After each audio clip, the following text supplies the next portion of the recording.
Eu quero só lembrar para você o que vimos na semana passada e também recapitular e também já dar entrada no que nós vamos falar hoje. A carta de Paulo aos Tessalonicenses, a segunda carta de Paulo, e a partir do capítulo 3.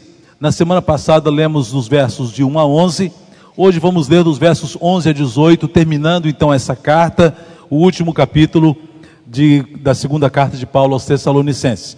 Eu quero só lembrar então para você, já vimos o tema da nossa série, Tessalônica, uma igreja modelo, e Paulo classificou essa igreja como sendo assim, uma igreja modelo, pela desenvoltura dessa igreja. Semana passada falamos da igreja vivendo sob ataque. O tema da nossa reflexão, então, Paulo estava falando sobre isso, que a igreja sofre ataques externos e ataques internos também. O mundo está aí para tentar destruir a igreja, e dentro da igreja insurge-se muitas vezes movimentos falsos, profetas, teologias equivocadas, adulteradas, e a palavra de Deus vai sendo distorcida até mesmo dentro das igrejas, causando um grande estrago para o reino de Deus. E Paulo também depois tira esse foco e fala sobre a importância dos crentes e da liderança se dedicarem à oração. Temos batido nessa tecla insistentemente, como Jesus disse para nós: sem mim nada podeis fazer. Sem oração, meus irmãos, nós não vamos a lugar algum. Vamos ficar dando voltas em círculo, vamos ficar com trabalhos improdutivos se nós insistirmos em fazê-los sem oração. Também Deus é fiel em proteger o seu povo, e Paulo começa a fazer promessas àquela igreja, da fidelidade de Deus em proteger a sua igreja e cada um de nós. E finalizando, Paulo já fala, na semana passada falamos da introdução do que vamos falar hoje, da disciplina na igreja como uma medida terapêutica, e toda igreja precisa de correção, precisa de ajuste, e a palavra de Deus tem as correções e as admoestações que nós precisamos receber, e ao recebê-las só há uma decisão sábia a fazer, que é obedecer. Ainda que seja contrário à nossa vontade, ainda que seja algo que nos fira, algo que nos desagrade, mas só há uma coisa a fazer: obedecer. E que assim sejamos nós obedientes à palavra de Deus. Hoje então, finalizando, introduzindo a última mensagem, consolação para a igreja de Cristo. Eu peço que você abra então a sua Bíblia, nós vamos ler o finalzinho do capítulo 3. Eu vou só iniciar essa reflexão e vamos terminá-la na semana que vem. 2 Tessalonicenses 3, de 11 a 18. 2 Tessalonicenses 3, de 11 a 18. O texto diz assim para nós: pois ouvimos que alguns de vocês estão ociosos, não trabalham, mas andam se intrometendo na vida alheia. A tais pessoas ordenamos e exortamos no Senhor Jesus Cristo que trabalhem tranquilamente e comam o seu próprio pão. Quanto a vocês, irmãos, nunca se cansem de fazer o bem. Se alguém não obedecer a nossa palavra por esta carta, marquem-no e não se associem com ele, para que se sinta envergonhado. Contudo, não o considerem como inimigo, mas chamem a atenção dele como irmão. O próprio Senhor da paz lhes dê a paz em todo o tempo, e de todas as formas o Senhor seja com todos vocês. Eu, Paulo, escrevo esta saudação de próprio punho, a qual é um sinal em todas as minhas cartas. É dessa forma que escrevo. A graça de nosso Senhor Jesus Cristo seja com todos vocês. Amém? Nesse texto, irmãos, nós finalizamos a reflexão passada falando desse verso 11, e eu retornei nele para que você entenda o contexto do que Paulo está dizendo. Quando Paulo está dizendo aqui que havia alguns irmãos ociosos que não estavam trabalhando, e além disso estavam se intrometendo na vida alheia, fazendo a câmera de vigilância 24 horas, câmera sem fio, vigiando a vida dos irmãos e se intrometendo na vida dos irmãos. Por quê? Eles estavam entendendo tudo errado. Quando Paulo disse que Jesus estava voltando, alguns irmãos pensaram: bom, se Jesus está voltando, eu não preciso trabalhar mais, já vou pedir conta do meu trabalho, vou pegar a minha indenização, vou curtir a vida, vou passear, vou viajar, porque Jesus está voltando. Só que Jesus não voltou na velocidade que eles estavam pensando. E aí? Já estavam desempregados, sem trabalho, pensando: bom, Jesus não voltou até agora, mas daqui a pouco ele volta. Não vou arrumar outro emprego não, eu vou pedir uma quentinha lá na casa do irmão fulano, na casa do irmão Beltrano. E começaram a ficar uma vida de ociosidade, e mais, começavam a ir na casa dos irmãos para ficar na aba dos irmãos, literalmente, como diz aqui, e se intrometendo na vida alheia. E já falamos aqui, irmãos, que mente, o ditado, né? Mente vazia, o quê? Oficina do diabo, o ditado diz. E assim nós ficamos entendendo que aqueles irmãos de Tessalônica estavam agora numa ociosidade por uma interpretação errada da palavra. E queremos hoje então falar um pouco sobre disciplina, como a igreja deve lidar com os que falham. A igreja de Cristo, a melhor comparação, uma das melhores comparações, Paulo compara a igreja como um corpo, como um rebanho, como um edifício. Há vários adjetivos para os quais a igreja adjetivos são atribuídos à igreja de Cristo na palavra de Deus. Mas há um adjetivo, uma comparação que eu gosto de fazer e que muito se assemelha à igreja, que é de um hospital. A igreja, assim como um hospital, tem gente sadia, tem gente cuidando de gente, mas tem gente também todo arrebentado, tem gente com doenças contagiosas, tem gente que tinha que ficar no isolamento para não contagiar os outros, tem gente que está na UTI, tem alguns que estão respirando por aparelhos. A igreja também é assim. Tem todas essas camadas e essas classificações de crentes. Acho que um dia eu vou fazer uma mensagem sobre isso. São os tipos de crente, a semelhança de hospital que estão na igreja. E a igreja de Cristo, assim como um hospital, onde você encontra ali cura, encontra restauração, encontra socorro, encontra abrigo, encontra a resolução de aflição.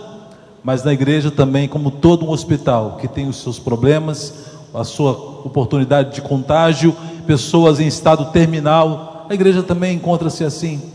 Pessoas que estão sendo curadas, pessoas que estão sendo tratadas pelo poder de Cristo Jesus. E dentre esses, eu sou um deles, você também é um. Todos nós estamos sendo, uma obra está sendo feita na nossa vida. A palavra de Deus mesmo diz para nós que aquele que começou a boa obra na minha vida, o quê? É fiel para completá-la. Todos nós aqui estamos em obras, meus irmãos. Ninguém aqui pode dizer: eu já estou completo, eu já estou perfeito. Essa faixa, eu já estou, obra completa, só pode ser colocada no nosso peito num dia, no dia do funeral. Aí, em cima ali do esquife, em vez de ter a faixa do seu time preferido, manda a sua família colocar assim: obra completa, não tem mais nada para fazer, já foi para a glória. Deus já terminou o que tinha que ser feito. Aleluia. Mas aqui eu quero pensar algumas coisas nesse texto que lemos, e eu quero recorrer a alguns outros textos, porque aqui Paulo está falando de um tipo de disciplina a respeito de um grupo de irmãos que estavam na ociosidade. Mas a igreja de Cristo não passa só por uma questão de ociosidade. Essa era uma questão particular que a igreja de Tessalônica estava vivendo, e Paulo precisou tratar essa questão ali com aqueles irmãos. Mas há outros textos das cartas de Paulo, de outros textos da Bíblia, da palavra de Deus, palavras do próprio Senhor Jesus, que nos orientam no que diz respeito a nosso comportamento uns com os outros, quando há falhas, quando há uma situação de pecado, quando há uma situação até de desagrado ou de atrito entre irmãos, que nós precisamos relembrar e precisamos estudar. Primeiro, essa orientação do Senhor Jesus, diferenças pessoais entre cristãos. Irmãos, se nós levássemos à risca essa orientação de Jesus, quantos problemas seriam evitados na igreja? Quantas discórdias deixariam de existir dentro da igreja? Quantos problemas deixariam de existir até entre os casais? Quantos a fofoca seria eliminada no meio da igreja se nós seguíssemos isso que Jesus está dizendo? Vamos ler o texto. Se o seu irmão pecar contra você, vá e a sós com ele, veja, a sós com ele, não é no Facebook, não é no WhatsApp, não é no grupo da igreja ou num grupo de WhatsApp para todo mundo ficar sabendo, a sós com ele, mostre-lhe o erro. Se ele o ouvir, você ganhou o seu irmão. Mas se ele não ouvir, leve consigo mais um ou dois outros, de modo que qualquer acusação seja confirmada pelo depoimento de 2 ou 3 testemunhas. Se ele se recusar a ouvi-los, conte à igreja. E se ele se recusar a ouvir também a igreja, trate-o como pagão ou publicano. Jesus coloca para nós aqui, meus irmãos, um código de ética. Falando em ética, estamos estudando ética na nossa escola bíblica dominical. Quero convidar você a se unir a nós nesse estudo. E aqui Jesus está dando para nós um código de ética, um modus operandi, um passo a passo, uma cartilha de como lidar com os atritos que podem surgir entre nós.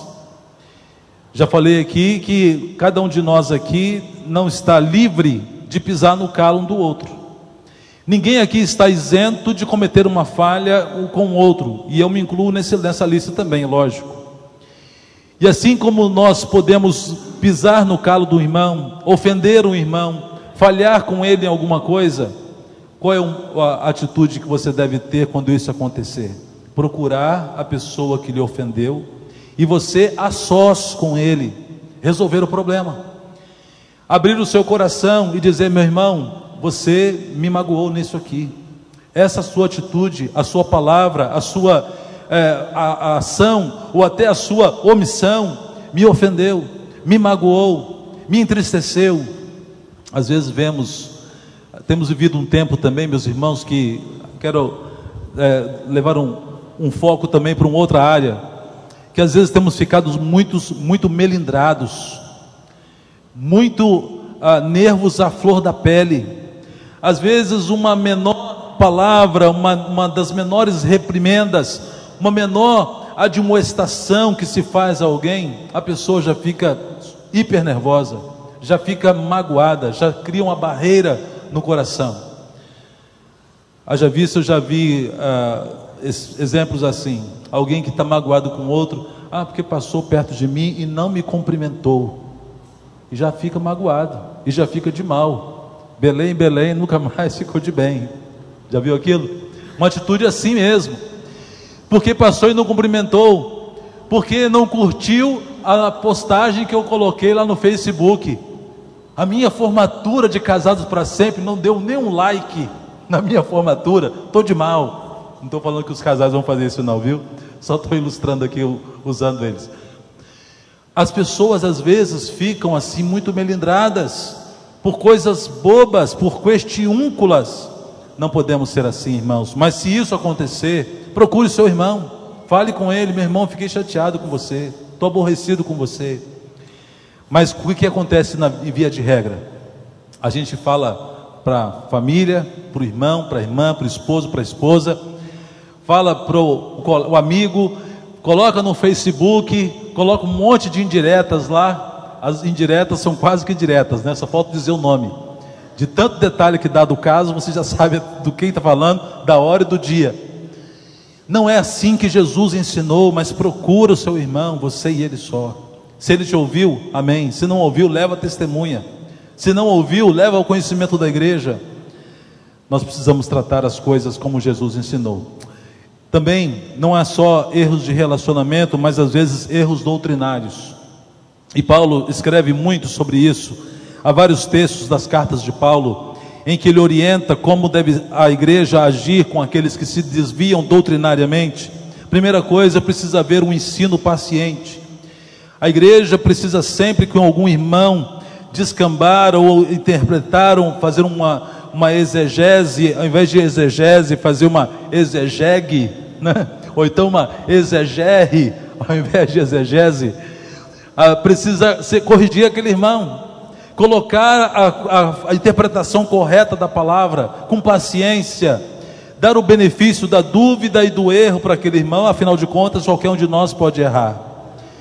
Primeira coisa é ensinar, e se a pessoa não ouvir, ele deve ser repreendido, e se ele não ouvir, você deve se afastar da pessoa. Veja o que Paulo está dizendo aqui, ó: recomendo-lhes, irmãos, que tomem cuidado com aqueles que causam divisões e colocam obstáculos ao ensino que vocês têm recebido.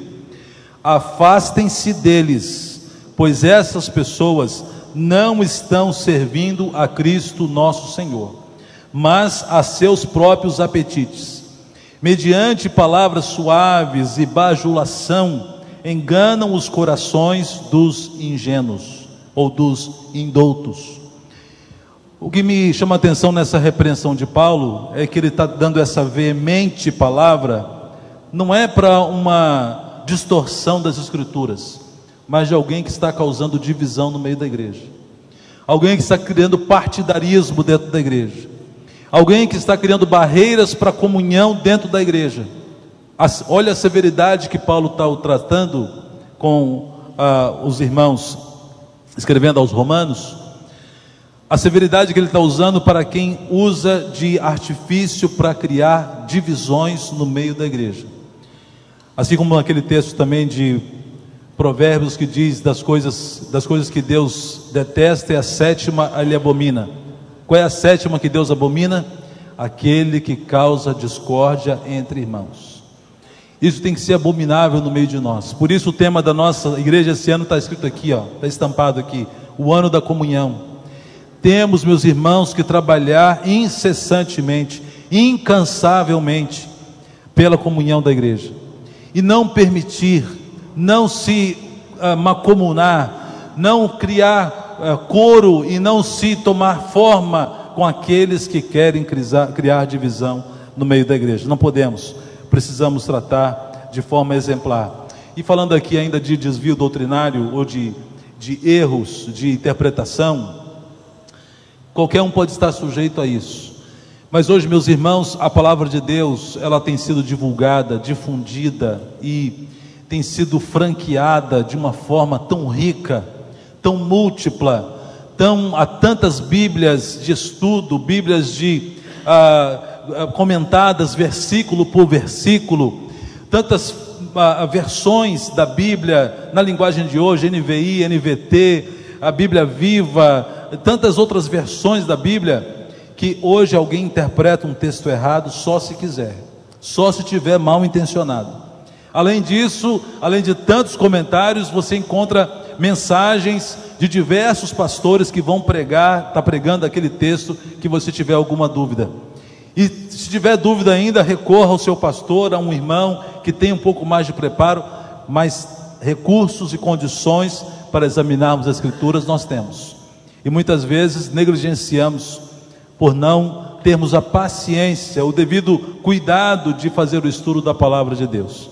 Eu quero voltar a minha atenção aqui para um texto. Essa semana uma irmã me fez uma pergunta sobre um texto de Mateus capítulo 19, e a pergunta dela procede e é preocupante, porque é mais um exemplo daqueles que pessoas pegam um texto e o analisam ou fazem uma distorção desse texto para alcançarem seus próprios benefícios ou para justificar os seus erros. Eu queria ler com você esse texto, Mateus 19,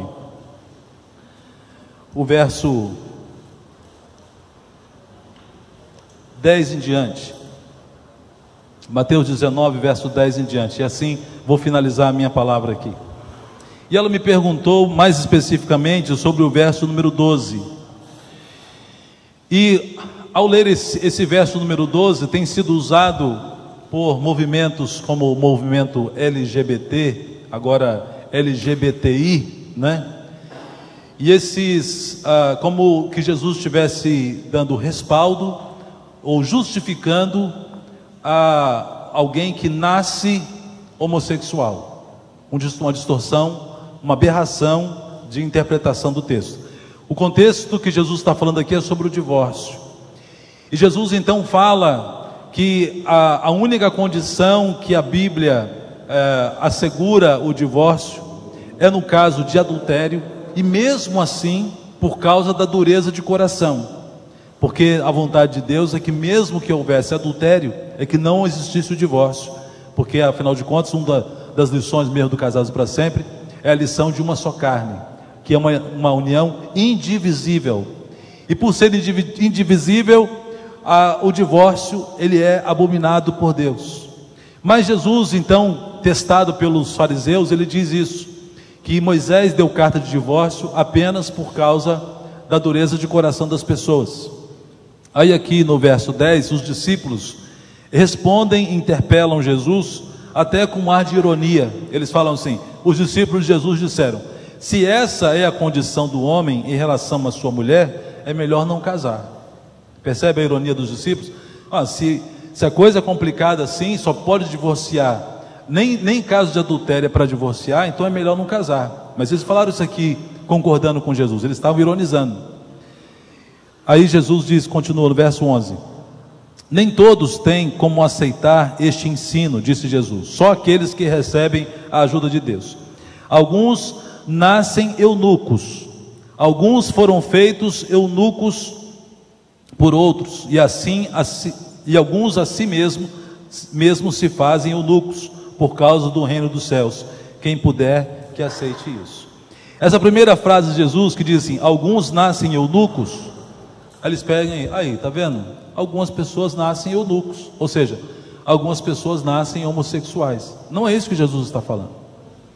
O que Jesus está dizendo é que algumas pessoas, por alguma má formação do feto, por algum defeito de nascença, por alguma má formação congênita, pode nascer com os órgãos genitais afetados, ou distorcidos, ou estéril, ou até mesmo com uma deformação que não permite a pessoa se casar ou a pessoa constituir uma família. Jesus está falando disso, de eunuco, não está falando de gênero.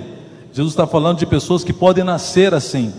E ele continua, outros foram feitos eunucos, ou seja, alguns naquela época havia reis e havia autoridades, pessoas importantes que tinham muitas mulheres, e eles colocavam para cuidar do seu harém homens que fossem eunucos, que tivessem sido transformados em eunucos, que foram castrados, e era confiado a guarda das mulheres ou do seu harém a esses homens castrados, para que aquele rei, aquele dono daquelas mulheres tivesse a segurança de que aquele que estava guardando suas esposas ou suas mulheres e concubinas não as molestasse ou não tivesse nenhum tipo de contato com elas.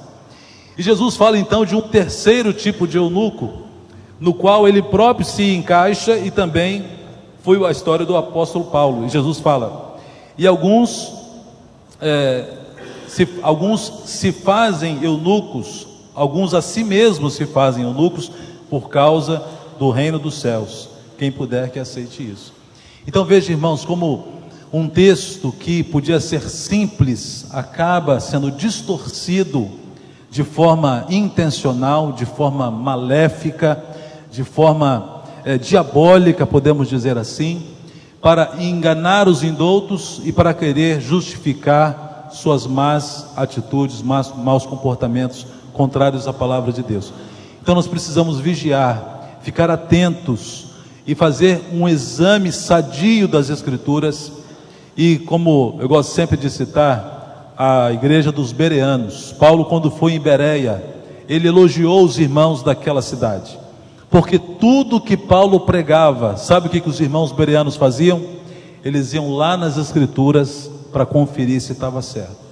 Essa deve ser a nossa atitude. Ouviu uma mensagem? Confere lá na Bíblia se está certo. Um pastor fulano pregou alguma coisa? Confere lá se é isso mesmo. Ouça uma outra versão, leia uma outra versão da Bíblia, investigue mais, sejamos atentos ao bom exame e sadio exame da palavra de Deus. Amém? Amém. Que Deus assim nos abençoe. Nós vamos continuar esse tema na próxima semana. Eu convido você a se unir a nós nesse estudo. Glórias a Deus. Irmãos, vamos então finalizar esse culto agora cantando mais uma vez.